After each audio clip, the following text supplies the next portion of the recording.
Salam sejahtera Malaysia, denyut nadi suara rakyat bergema di channel ini. Jangan lupa tekan butang subscribe, like dan share. Malaysia kita punya, cintai Malaysiaku, kita jaga kita.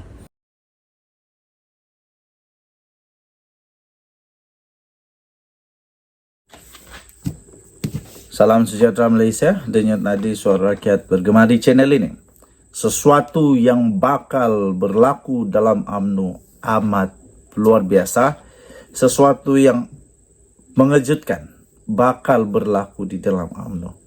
Sesuatu yang bakal berlaku dalam UMNO. Apa yang terjadi di dalam UMNO? Ada laporan mengatakan terlihat kelibat ahli MKT UMNO mula tiba di Menara Dato' On. Ini terjadi pada baru-baru ini. Apa yang dibuat oleh ahli MKT UMNO yang mula tiba di Menara Dato' On? Setiap kali adanya perhimpunan di Menara Keramat UMNO ini, pasti seluruh Malaysia mulai tertanya-tanya apa sebenarnya sedang berlaku. Ini yang baru diterbitkan, baru diterima sebenarnya, tapi sudah diterbitkan pada 20 Oktober lagi. Ahli MKT UMNO mula tiba di Menara Dato' On. Di dalam gambar yang telah dirakam dan diterbitkan secara meluas, beberapa ahli MKT UMNO dan beberapa pimpinan negeri dilihat sudah mula tiba di Menara Dato' On bagi menghadiri mesyuarat MKT UMNO. Ada mesyuarat MKT UMNO. Beberapa ahli kerja Majlis Tertinggi UMNO, MKT UMNO dan beberapa pimpinan negeri dilihat sudah mula tiba di Menara Dato' On bagi menghadiri mesyuarat MKT UMNO pada Jumaat malam. Antara yang dilihat hadir adalah Datuk Seri Johari Abdul Ghani, Datuk Seri Dr. Syamsul Anwar Nasarah dan Tan Sri Sarizat Abdul Jalil. Turut hadir adalah Pengerusi Perhubungan UMNO Negeri Sembilan dan Terengganu, Datuk Seri Jalaluddin Alias, Datuk Seri Ahmad Said dan Ketua Puteri UMNO, Datuk Nurul Amal Muhammad Fauzi. Setakat ini, media masih tidak dapat memaklumkan kepada umum dan tidak dimaklumkan intipati mesyuarat, namun berdasarkan cakap-cakap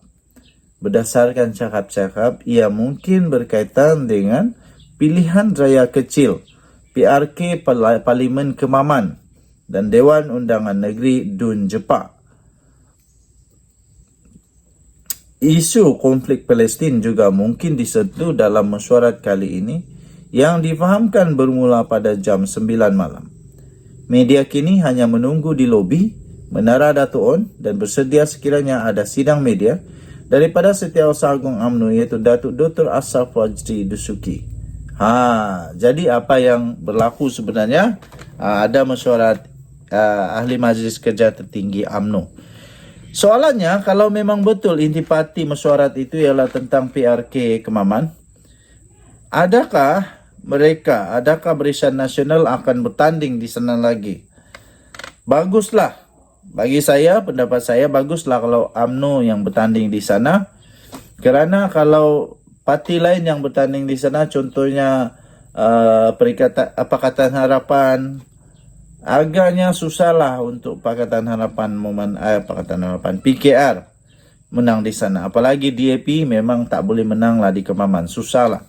Tapi satu-satunya harapan ialah untuk UMNO daripada Barisan Nasional. Tapi itu pun kerana itu adalah satu tempat yang kubu kuat, PAS, mungkin susahlah untuk menang. Tapi jangan lupa, Terengganu tidak ada pembangkang. Jadi tidak mustahil kalau Terengganu tiba-tiba untuk kerusi Kemaman ini, tiba-tiba pengundi di sana mau BN UMNO menang supaya ada pembangkang, supaya ada suara di parlimen pembangkang, ada semak dan imbang. Jadi tidak mustahil untuk mereka menang juga. Denyut nadi suara rakyat berkembang channel ini. Bye-bye. Salam sejahtera Malaysia dan Nadi Suara Rakyat bergema di channel ini. Soalan pertama daripada saya, Anda boleh sisip di ruangan komen jawapan Anda, pendapat Anda tentang perkara ini. Soalannya, mampukah PAS untuk menarik sokongan undi daripada pengundi bukan Melayu? Bolehkah, mampukah PAS, adakah keupayaan PAS untuk memujuk pengundi bukan Melayu untuk mengundi PAS? Bolehkah? Dengan keadaan sekarang ini yang dimainkan oleh PAS, ada sentimen-sentimen yang selalu dimainkan oleh PAS, sehinggalah polis membuat siasatan kepada ucapan-ucapan pemimpin-pemimpin tertentu PAS. Mampukah PAS untuk menarik sokongan pengundi daripada bukan Melayu? Sehingga ada seorang penganalisis politik, ada seorang penulis artikel tentang politik yang telah mengeluarkan satu artikel yang cukup bernas, yang cukup signifikan, yang cukup relevan untuk Anda baca dan boleh share kepada teman-teman. PAS tidak mungkin berjaya menarik pengundi bukan Melayu kecuali jika Hadi Awang undur diri daripada sabudin.com.net. Anda setuju tak dengan kenyataan ini? Saya setuju. Kalau Hadi Awang undur diri, mungkin bolehlah ada peluang untuk PAS berjaya menarik pengundi bukan Melayu. Berucap merasmikan muktamar PAS semalam, Hadi Awang mengarahkan ahli parti supaya berusaha menarik sokongan pengundi bukan Melayu setelah berjaya menguasai sokongan pengundi Melayu. Saya fikir beginilah, Tok Guru Hadi Awang kena buat satu teladan. Kalau nak suruh anak buah, kena buat diri sendiri dulu. Buktikan dulu Hadi Awang boleh menarik perhatian, boleh menarik simpati pengundi daripada bukan Melayu. Pastinya kalau dia sudah berjaya menjadi teladan, menjadi contoh, berjaya menarik pengundi bukan Melayu, anak-anak buah pun boleh ikut tau. Tapi sekarang ini, siapa yang menyebabkan pengundi bukan Melayu tak mau undi PAS? Siapa? Adakah anak-anak buahnya atau kerana kepalanya sendiri, yaitu Tok Guru Hadi Awang? Mana satu yang berlaku? Itu soalan paling padu. Kata Presiden PAS itu, beda siasat mendapati mereka masih lemah dalam menarik sokongan bukan Melayu. Of course lah. Kita sudah berjaya menarik sokongan pengundi Melayu Islam pada PRU15 katanya. Maka usaha yang penting dan berat yang mesti dilakukan sekarang adalah menarik sokongan pengundi bukan Islam dan bukan Melayu dalam menghadapi PRU16 akan datang katanya. Tambahnya, perkara itu penting untuk dilaksanakan dengan bersungguh-sungguh, tersusun dan bijaksana. Menurut Hadi Awang lagi, disebabkan lemah dalam sokongan bukan Melayu itu, PAS dan PN gagal memperoleh kerusi yang mencukupi untuk menumbuhkan kerajaan. Berdasarkan arahan serta penegasan terbaru ini, katanya, ia menunjukkan Hadi Awang akhirnya sedar bahawa Malaysia adalah negara yang berbilang bangsa dan semua kaum adalah penting untuk disantuni. Menoleh ke belakang, terutama sejak PAS meninggalkan Pakatan Rakyat atau PR pada 2015, PAS yang dibawa kepimpinan Hadi sebenarnya mulai rosak dalam ala tuju dan perjuangan. Sejak itu, PAS bukan saja banyak menghentam bukan Melayu, malah menjadikan bukan Melayu sebagai musuh mereka dengan pelbagai sentimen serta retorik bersifat perkauman. Kata Sabudin Husin di dalam tulisannya ini. Sentimen Melayu Islam yang ekstrim sering dimainkan dengan sewenang-wenangnya dan tanpa kawalan, sehingga seolah-olah semua masalah dalam negara ini dicetuskan oleh bukan Melayu. Tidak cukup dengan PAS yang seronok mengatakan bukan Melayu sebagai punca berlakunya rasuah di negara ini, label kafir harbi juga turut dijajah dengan meluas dan digunakan di luar konteks tanpa hikmah.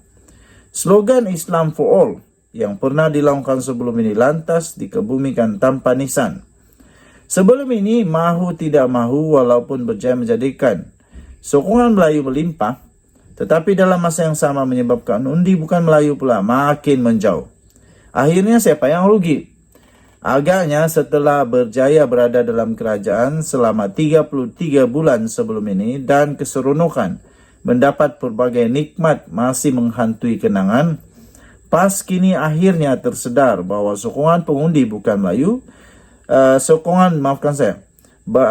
PAS kini akhirnya tersedar bahwa sokongan pengundi Melayu sahaja tidak mencukupi untuk memegang kuasa dan mengecap kembali nikmat dunia. Tuan-tuan dan puan-puan yang dihormati sekalian, selama ini mereka ingat dengan sokongan pengundi Melayu saja cukup untuk beroleh kuasa. Mentadbir Kelantan dan Terengganu saja bolehlah dengan sokongan pengundi Melayu semata-mata. Bolehkah PAS mendapat sokongan bukan Melayu dalam keadaan ini? Harus diakui, sejak Hadi Awang memimpin PAS khususnya selepas 2015, orang bukan Melayu di negara ini sebenarnya sudah banyak terluka dan dilukakan hati mereka oleh ahli Parlimen Marang itu. Penyebabnya tidak lain melainkan disebabkan cara pemikiran dan keceluparan insan yang bernama Hadi Awang yang ingin bermusuh dengan bukan Melayu dan bukan Islam. Untuk itu, jika ingin terbuka laluan dan terlihat kemungkinan ada lorong untuk PAS memperolehi sokongan bukan Melayu, ia hanya boleh berlaku jika setelah Hadi Awang bukan lagi memimpin PAS. Pilihannya adalah satu. Tunggu 2 tahun lagi dan ketika itu Hadi mesti tidak menawarkan bertanding lagi sebagai Presiden PAS atau beliau secara sukarela sedia untuk meletak jawatan dalam waktu terdekat ini. Hanya jika PAS dipimpin oleh pemimpin yang sederhana dan sederhana saja memberi kemungkinan pengundi bukan Melayu boleh didekati. Selagi Hadi Awang memimpin PAS, selagi itu bukan Melayu akan menjauhi PAS dan impian untuk beroleh sokongan daripada bukan Melayu tidak ubah seperti mimpi akibat terlelap selepas waktu asal. Sabudin Husin, 21 Oktober 2023. Tuan-tuan dan puan-puan yang dihormati sekalian, tidak ada pilihan untuk PAS. Kiranya mau menerima sokongan daripada pengundi bukan Melayu, menurut Sabudin Husin, Hadi Awang mesti letak jawatan. Hadi Awang mesti undur diri, Hadi Awang mesti step down, mesti untuk berhenti jadi celupar dan dapat diterima. Perlu ada pemimpin yang sederhana di dalam PAS untuk dapat menarik sokongan daripada pengundi bukan Melayu. Dan yang Nadi Suara Rakyat, bagaimana channel ini? Bye-bye.